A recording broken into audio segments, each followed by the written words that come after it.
LGBTQ 1 Minute News, let's queer up politics. Don Lemon says he is totally serious about exploring a run for U.S. president. Speaking on the Can't Be Censored podcast, Lemon said, quote, "I am being totally serious. I actually think I would be a really good president of the United States. People keep asking me to do it," end quote. Lemon said he has already spoken with political insiders about the logistics and timing of launching a campaign. He added that he would rather build a grassroots campaign than rely on major donors.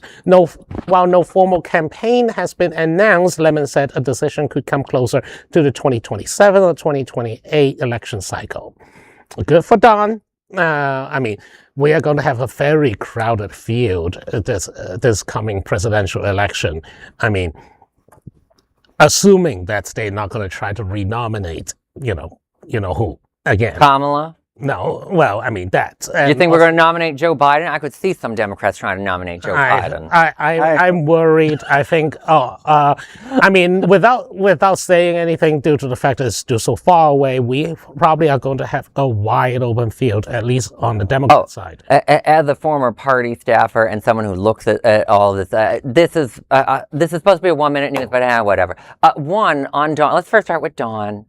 I think he's a sweetie pie, though. He may or may not have been fired for inappropriate comments on CNN or homophobia. CNN's a mess. Let's just be honest. But if he were to run, I think the thing that might haunt him, while I thought it was amazing to watch him be very drunk on 2016 or 2017 New Year's for the New Year's and drunkenly get his ear pierced and tell another reporter on air about why he thinks he's not very good at finding a boyfriend. I think that's adorable. I think that'll hurt him running for president, quite frankly. I don't know. But on the idea of who's going to be the Democratic nominee, one, yes, everyone in this is going to run for president. You should run, Bobby. I should run. We should all run. Everyone's going to run. Why not? To get totally political, but I think, Pete Buttigieg, he served in our armed forces. He has, a good family model. He's had exposure. There may be a better candidate, but I think he's a great speaker. He certainly put people on Fox News in their place. Oh, yeah. And I think there's John Ossoff recently who is coming out swinging.